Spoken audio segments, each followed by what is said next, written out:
Hello दोस्तों, कैसे हैं आप सभी लोग। दोस्तों मैं उम्मीद करता हूं कि आप सभी लोग मस्त अपनी अपनी पढ़ाई में व्यस्त होंगे। दोस्तों आज जो हम सीखने वाले हैं वो हमारा कक्षा 10 का जो अध्याय है सांख्यिकी स्टैटिक्स। दोस्तों ये कक्षा 10 में भी आता है और जो हमारे कॉम्पिटिटिव एग्जाम है उनमें भी हमसे छोटे छोटे प्रश्न पूछ लिए जाते हैं। दोस्तों हमारे एग्जाम बिल्कुल करीब आ चुके हैं और हमें जरूरत है कि एक वन शॉट वीडियो देखेंगे।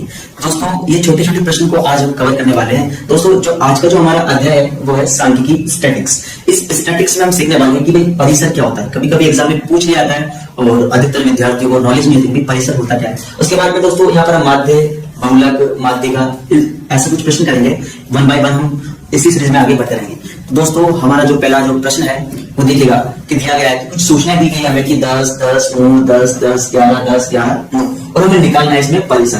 दोस्तों परिसर निकालने के लिए हमें परिसर का फॉर्मूला में ध्यान होना चाहिए दोस्तों कि परिसर निकाला गया था। तो दोस्तों देखिएगा कि परिसर का मतलब ये होता है कि जो सबसे बड़ा अंक है उसमें सबसे छोटा अंक अगर हम माइनस कर देंगे तो हमारा परिसर निकल जाएगा। और परिसर का जो फॉर्मूला है दोस्तों वो हमारी उच्च सीमा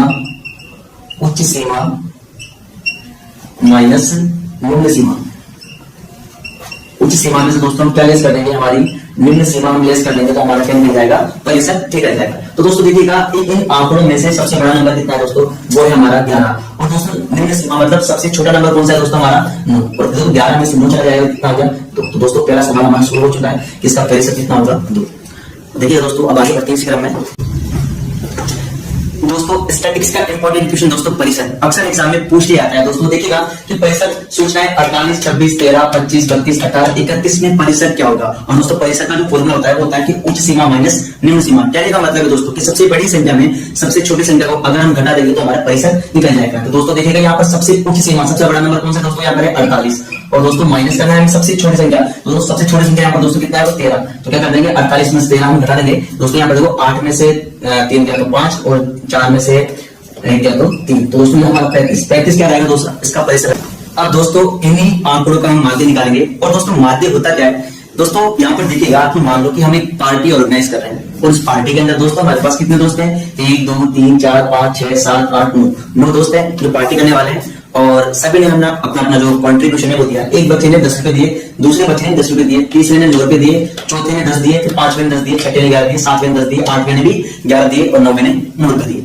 तो दोस्तों माध्य का मतलब ये होता है कि सभी के लिए क्या है, हमारा एक नंबर आ जाए, कि सभी के लिए हमें कोई अलग अलग अंक ना बोलना पड़े, सभी के लिए हमें एवरेज निकालना है। इसका मतलब औसत निकालना है दोस्तों कि भाई एवरेज पैसा बच्चे ने कितना कलेक्ट किया एक बच्चे ने, तो उसको हम क्या बोलते हैं, माध्य। मतलब सभी के लिए एक नंबर। तो दोस्तों यहाँ पर देखो माध्य निकालो या फिर माध्य या फिर इसको हम क्या कह सकते हैं, औसत भी कह सकते हैं। इसको क्या कह सकते हैं दोस्तों, औसत भी हम कह सकते हैं, एवरेज भी हम कह सकते हैं दोस्तों।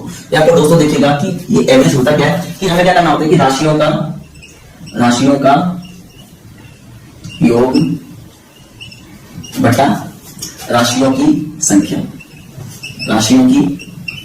ये हमारा इससे क्या निकल जाएगा, इससे हमारा एवरेज या फिर हमारा औसत निकल जाएगा दोस्तों। तो दोस्तों देखिएगा औसत निकालने के लिए हमें करना क्या होगा, पहले इन राशियों को ऐड करना होगा।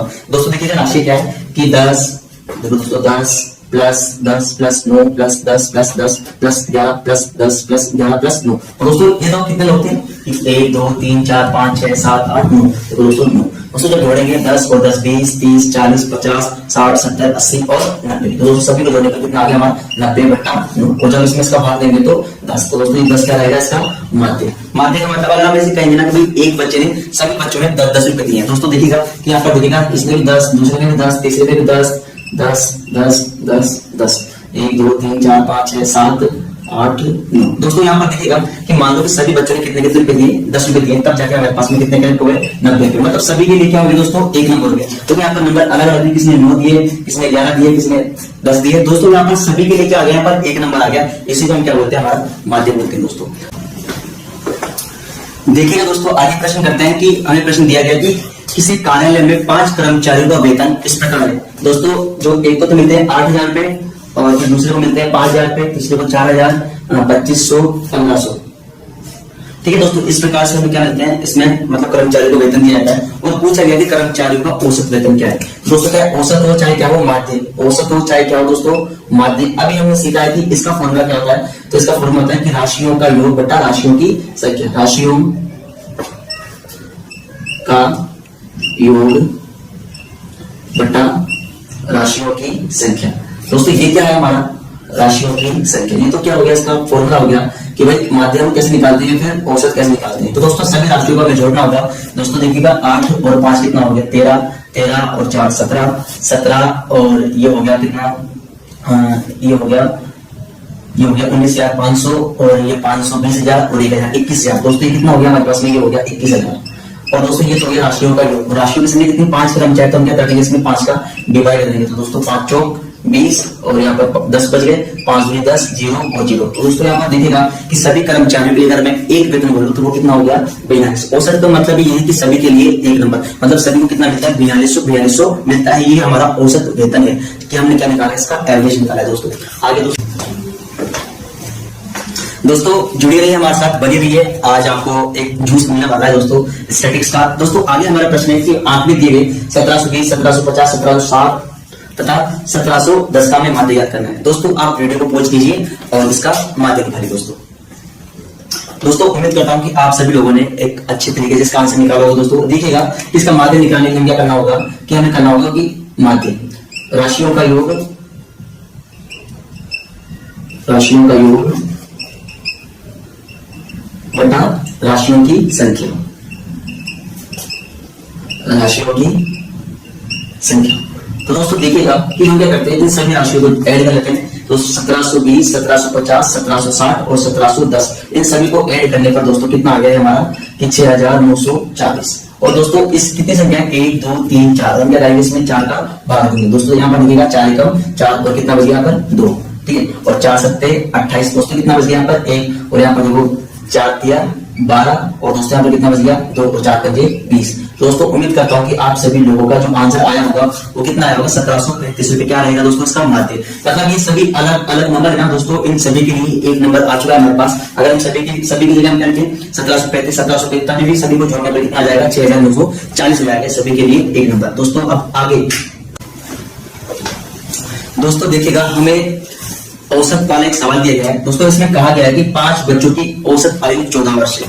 मतलब 5 मतलब एक बच्चे के साथ है 14 वर्ष का, दूसरा बच्चा भी 14 वर्ष का है, तीसरा बच्चा भी 14 वर्ष का है और पांचों बच्चा 14 वर्ष का है। मतलब जो 5 बच्चे हैं उन सभी की जो औसत आयु निकाली गई ना, वो 14 वर्ष निकाली गई है। तो मतलब यहाँ पर दोस्तों कि एक बच्चे की आयु वो देखिए कितनी, 14 वर्ष, ठीक है। तो यहाँ पर दोस्तों 5 बच्चों की कुल आयु, तो दोस्तों एक बच्चे की आयु 14 वर्ष है, तो 5 बच्चों की आयु कितनी है दोस्तों, 14 पंजे 70 वर्ष है। अब दोस्तों सवाल भी आगे कहा गया है कि भाई 8 वर्ष के एक बच्चे को शामिल कर लिया जाता है, ठीक है। यहाँ पर दोस्तों की 8 वर्ष के एक बच्चे को शामिल किया गया, ठीक है, शामिल किया गया। तो दोस्तों यहाँ पर हमें क्या निकालना है कि नई औसत निकालनी है। दोस्तों यहाँ पर औसत निकालने में, और औसत निकालने के लिए दोस्तों हमें क्या करना होता है कि राशियों का योग बटा राशियों की संख्या। दोस्तों एक राशि तो हमें दी गई कितनी, 70, एक तो है 70, और यहाँ पर दोस्तों देखिएगा कि 70 वर्ष तो पहले थी, और एक 8 वर्ष के बच्चे को हमने शामिल कर लिया, तो 8 वर्ष के बच्चे को शामिल कर लिया। दोस्तों पहले कितने लोग थे, 5 लोग थे, पहले तो 5 बच्चे थे और एक नया बच्चा हो गया। तो दोस्तों यहाँ पर राशियों का योग बटा राशियों की संख्या, तो 70 और 8 कितना हो गया, 78, 78 बटा 6, और 6 में कब इसका भाग देंगे, 6 कम 6 और 6 दिया 18। तो इसका मतलब दोस्तों जो नया जो हमारा औसत निकला है दोस्तों, ये हमारे पास में क्या है, नया औसत। तो नया औसत निकालने के लिए राशियों का योग बटा राशियों की संख्या हम करेंगे, और जो नया औसत निकल आया वो हमारा 13 वर्ष है। दोस्तों उम्मीद करता हूँ कि आप लोगों को अच्छे से आ रहा होगा, और दोस्तों नहीं समझ में आया तो आप लोग कमेंट करके बताइए, कि ताकि हम हमारे और इस मतलब समझाने के तरीके में और सुधार ला सके। दोस्तों आप लोगों का साथ बहुत जरूरी है हमारे लिए। दोस्तों देखिएगा आगे करते हैं सवाल।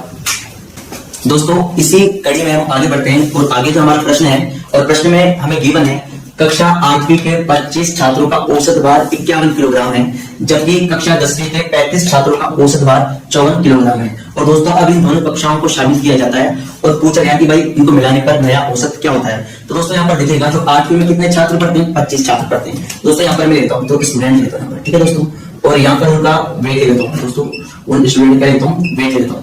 तो दोस्तों यहाँ पर देखिएगा कि 8वीं की मैं बात कर रहा हूँ, किसकी बात कर रहा हूँ मैं, 8वीं की बात कर रहा हूँ। 8वीं के अंदर 25 तो छात्र हैं, और एक छात्र का वजन कितना है, 51 किलोग्राम। दोस्तों जब मैं दोनों को गुणा करूंगा तो मेरे पास में इस कक्षा में जो कुल वजन कितना हो जाएगा दोस्तों, जब 25 को 51 से गुणा करते हैं तो वो हो गया 1275। तो दोस्तों 1275 मतलब 25 बच्चों का जो वजन है ना वो कुल मिला के 1275 है। और दोस्तों अगर मैं बात कर रहा हूँ 10वीं की, और 10वीं की जो छात्र है दोस्तों, 10वीं की छात्र कितने हैं यहाँ पर 35 है। 10वीं छात्र कितने हैं 35 है, और एक छात्र का वजन है 54 किलोग्राम। एक छात्र का वजन कितना है 54 किलोग्राम वजन है। तो 35 छात्रों का वजन कितना हो गया दोस्तों, तो ये हो गया हमारे पास कितना 1890 किलोग्राम हो गया। दोस्तों कितना हो गया 1890 किलोग्राम का। तो दोस्तों यहाँ पर औसत निकालना है, हमें क्या निकालना है औसत निकालना है। और औसत निकालने के लिए दोस्तों हमारा फॉर्मूला क्या है कि राशियों का योग बटा राशियों की संख्या। दोस्तों यहाँ पर देखो राशियों का योग, तो 1275 प्लस 1890 को मैं जोड़ लेता हूँ क्योंकि हमारे पास ये दो नए आंकड़े निकल कर आए हैं दोस्तों। और यहाँ पर दोस्तों देखिएगा कि कक्षा 8वीं के अंदर तो पढ़ते थे 25 बच्चे और 10वीं के अंदर कितने दोस्तों 35 बच्चे। और दोस्तों जब इन दोनों को मैं जोड़ लेता हूँ तो जोड़ने पर 1875 और सॉरी 1275 और 1890 को जोड़ने पर दोस्तों ये आ जाता है हमारे पास में 3165 आ जाता है। और दोस्तों यहाँ पर 35 और 25 दोस्तों ये कितने हो गए 60 हो गए दोस्तों। अब मुझे करना है 3165 किसका भाग देना है 60। और दोस्तों आप लोग डिवाइड देना, और जब 3165 के अंदर जब हम 60 का भाग देंगे तो दोस्तों कितना आ जाएगा 52.75 हमारा क्या रहेगा दोस्तों, ये आंसर हमारा रहेगा। तो दोस्तों देखिएगा आगे जो हमारा प्रश्न है कि यदि 3, 4, 8, 5 और यहाँ दिया है x, 3, 2, 1 अंकों का माध्य अगर 4 है तो हमें x का मान। दोस्तों अभी तक हमने सीधे सवाल किए हैं दोस्तों कि हमें आंकड़े दिए गए थे और हमें माध्य का औसत निकालना था। और दोस्तों इस सवाल में थोड़ा चेंजेस आ गया यहाँ पर कि हमें आंकड़े दिए गए लेकिन एक आंकड़े को मिस कर दिया, उसके लिए हमें क्या दिया हमें औसत दिया गया। तो उल्टा सवाल है दोस्तों, बहुत ही आसान सवाल है दोस्तों। देखिएगा बिल्कुल फॉर्मूला बेस्ट है हमारा। देखो फॉर्मूला क्या है हमारा कि राशियों का योग बटा राशियों की संख्या। तो मैं क्या करता हूँ राशियों को लिखता हूँ कि 3 plus 4 plus 8 plus 5 plus x plus 3 plus 2 plus 1। तो दोस्तों ये तो हो गया हमारी राशियों का योग बटा राशियों की संख्या। दोस्तों 1 2 3 4 5 6 7 8 और राशि की संख्या दोस्तों कितनी हुई 8। और दोस्तों जो यहाँ पर हम क्या निकालते हैं इसका औसत, और औसत दोस्तों हमें ऑलरेडी कितना दे रखा है हमें 4 दे रखा है दोस्तों। तो दोस्तों देखिएगा ये संख्या भिन्न में तो हम क्या करते हैं इसको भी भिन्न में रखते हैं दोस्तों। यहाँ पर देखिएगा आगे की 4 बटा 1 बराबर दोस्तों इन सभी को जोड़ते हैं कि 3 और 4 7, 7 और 8 15, 15 20 23 25 26। तो दोस्तों यहाँ पर देखिएगा कि संख्या 26 होगी लेकिन इसमें क्या है x भी, तो प्लस x बटा 8। दोस्तों देखिएगा हम यहाँ पर क्या करते हैं क्रॉस मल्टीप्लाई कर दिया, हम क्या करते हैं वज्र गुणा करते हैं दोस्तों। क्या करते हैं यहाँ पर वज्र गुणा करते हैं। तो दोस्तों यहाँ पर देखिए 26 को 1 से गुणा करेंगे तो 26, बीच में प्लस का चिन्ह प्लस आएंगे, 1 को जब x से गुणा करेंगे तो x, और दोस्तों यहाँ पर देखो 8 को जब 4 से गुणा करेंगे तो 8 चौक 32। दोस्तों हमें यहाँ पर x की वैल्यू चाहिए तो हम क्या करेंगे x को पकड़ लेंगे और पकड़ने के बाद बराबर का चिन्ह, बराबर के बाद लिखा 32 लिखा दोस्तों। ये 26 यहाँ प्लस का है उसको इधर भेज देंगे, 26 के हो जाएगा दोस्तों माइनस हो जाएगा दोस्तों। यहाँ पर x बराबर और 32 में से जब 26 जाएंगे दोस्तों यहाँ पर कितना बच जाएंगे 6। दोस्तों यहाँ पर जो x की वैल्यू रहेगी हमारी वो कितनी रहेगी 6। दोस्तों बिल्कुल आसान से क्वेश्चन दोस्तों, धीरे धीरे हमारे लेवल को बढ़ाने वाले दोस्तों बनी रहिएगा। टफ क्वेश्चन भी हम देने वाले हैं इस चैप्टर के अंदर क्योंकि हमने बिल्कुल जीरो से इसको स्टार्ट किया है और टॉप लेवल तक लेके जाने वाले हैं दोस्तों। दोस्तों आगे हम करते हैं सवाल को। दोस्तों ये प्रश्न एग्जाम में कई बार पूछा गया है कि दोस्तों सवाल दिया हुआ है कि प्रथम 7 विषम संख्याओं का औसत क्या होगा। तो दोस्तों औसत देखिएगा कि विषम संख्या हमें मालूम होनी चाहिए कि प्रथम 7 विषम संख्या निकाल पाए। दोस्तों विषम संख्या क्या होती है कि ऐसी संख्या जिनमें 2 का पूरा भाग नहीं जाता तो हम क्या बोलते हैं विषम संख्या बोलते हैं। तो पहली संख्या है 1 और दूसरी कितनी है 3, फिर उसके बाद में 5, फिर उसके बाद में 7, फिर उसके बाद में दोस्तों कितने हैं 9 और फिर कितने हैं 11 और फिर कितने हैं 13। दोस्तों देखेंगे हम 7 हो गए क्या 1 2 3 4 5 6 7 बिल्कुल दोस्तों 7। ये हमें आंकड़े हमें मिलने हैं और हमें क्या निकालने हैं आंकड़ों का हमें माध्य निकालना है। दोस्तों हम क्या करते हैं कि जो हमारा फॉर्मूला है कि माध्य निकालने का कि राशियों का योग बटा राशियों की संख्या। दोस्तों क्या करेंगे हम राशियों का योग बटा राशियों की संख्या। तो दोस्तों देखिएगा कि 1 3 5 7 9 11 और 13 इन सभी को जोड़ने पर दोस्तों कितना आता है 49 आ जाता है। और दोस्तों किस संख्या है 7 संख्या है तो इसमें किसका भाग देंगे 7 का भाग देंगे। तो दोस्तों जब इसमें इसका भाग देंगे तो दोस्तों यहाँ पर आंसर कितना आ गया दोस्तों ये कितना है हमारे पास इसका माध्य कितना आ गया 7 आ गया। दोस्तों आगे बढ़ते हैं। अब दोस्तों हमें सवाल दिया गया कि प्रथम 5 अभाज्य संख्याओं का योग। दोस्तों हमें पता होना चाहिए कि अभाज्य संख्या क्या होती है। दोस्तों देखिएगा कि अभाज्य संख्या निकालते हैं दोस्तों पहले हमें वैसे तो याद होना चाहिए और नहीं याद है कि अभाज्य संख्या क्या होती है। तो दोस्तों संख्या का अभाज्य संख्या दोस्तों ऐसी संख्या जो या तो एक के पाड़े में आ जाए या फिर खुद के पाड़े में आ जाए, मतलब स्वयं के पाड़े में आ जाए, वो संख्या क्या कहलाती है अभाज्य संख्या। जैसे दोस्तों मैं यहाँ पर लिख देता हूँ 1 2 3 4 5 6 7 8 9 10 11 12 13 ये मैंने गिनती लिखी दोस्तों। दोस्तों देखिएगा कि मैं इनमें से मुझे अभाज्य संख्या ढूंढनी है दोस्तों। अभाज्य संख्या। तो दोस्तों अभाज्य संख्या क्या होती है दोस्तों या तो वो किसके पारे में आ जाए, एक के पारे में आ जाए, और दोस्तों किसके पारे में आ जाए, और वो खुद के पारे में आ जाए, स्वयं के पारे में आ जाए, तो वही संख्या क्या होती है, अभाज्य संख्या होती है। मतलब कहने का मतलब है कि उसके केवल कितने टुकड़े हों, 2 टुकड़े। कितने टुकड़े, 2 टुकड़े दोस्तों। जिस संख्या के 2 टुकड़े रहते हैं वो संख्या अभाज्य संख्या कहलाती है। कैसे दोस्तों यहाँ पर देखिएगा, एक ये किसके पारे में आता है, ये सिर्फ एक के पारे में आता है, और तो किसी के पारे में नहीं आता, इसलिए संख्या अभाज्य संख्या नहीं है। दोस्तों यहाँ पर दो को देखिएगा, ये एक के पारे में आता है और ये 2 के पारे में आता है, और किसके पारे में नहीं आता दोस्तों देखिएगा, ये एक तो 1 के पारे में आता है, 2 के पारे में आता है, और किसी के पारे में आता है। इसका मतलब ये 2 क्या है, हमारे एक अभाज्य संख्या है। दोस्तों 3 को देखिएगा, इसके टुकड़े करते हैं, एक तो 1 के पारे में आता है और ये किसके पारे में आता है, 3 के पारे में, इसके लिए केवल 2 टुकड़े हैं, इसका मतलब ये भी अभाज्य संख्या है दोस्तों। अब 4 को देखिएगा दोस्तों, ये 4 को देखिएगा, एक तो ये 1 के पारे में आता है, 2 के पारे में आता है, और ये 4 के पारे में आता है। इसका मतलब इसके 3 टुकड़े हो गए, और कहने का मतलब इसके 2 टुकड़े हुए, वही संख्या अभाज्य संख्या। ये अभाज्य संख्या नहीं है, ये भाज्य संख्या है दोस्तों। अच्छा आगे देखिए दोस्तों, 5 को देखिएगा, एक 1 के पारे में आता है और एक 5 के पारे में आता है, और तो इसके अलावा किसी के पारे में आता नहीं। इसका मतलब ये संख्या कौन सी कहलाएगी, हमारी अभाज्य संख्या। दोस्तों 6 को देखिएगा, एक तो 1 के पारे में आता है, एक 2 के पारे में आता है, एक 3 के पारे में आता है, और एक 6 के पारे में आता है। इसका मतलब इसके 2 से ज्यादा टुकड़े हो रहे, तो ये भाज्य संख्या कहलाएगी, अभाज्य संख्या नहीं। ये भी हमारे पास संख्या नहीं है, अभाज्य संख्या नहीं। दोस्तों 7 को देखिएगा, 1 के पारे में आता है और 7 के पारे में आता है, इसका मतलब ये भी हमारे पास में कौन संख्या है, ये भी हमारे पास में अभाज्य संख्या है। उम्मीद करता हूँ कि आप लोग समझ गए होंगे दोस्तों। ये 1 के पारे में आता है, 2 के पारे में आता है, 4 के पारे में आता है, 8 के पारे में आता है, इसका मतलब ये भी अभाज्य संख्या नहीं है। दोस्तों 9 को देखिएगा, ध्यान से देखिएगा दोस्तों, 9 को 1 के पारे में आता है, 3 के पारे में आता है, और 9 के पारे में आता है, इसका मतलब ये भी अभाज्य संख्या नहीं है। 10 को देखिएगा दोस्तों, ये 1 के पारे में आता है, 2 के पारे में आता है, 5 के पारे में आता है, 10 के पारे में आता है, ये भी अभाज्य संख्या नहीं है। दोस्तों 11 को देखिएगा, 11 को ये 1 के पारे में आता है और 11 के पारे में आता है, इसके अलावा किसी के पारे में नहीं आता है, इसका मतलब 11 हमारे पास क्या है, अभाज्य संख्या। और दोस्तों हमें क्या है कि प्रथम 5 अभाज्य संख्या चाहिए थी। तो दोस्तों देखिएगा, हमारी जो प्रथम 5 अभाज्य संख्या कौन कौन सी है, पहले तो कितनी है, 2,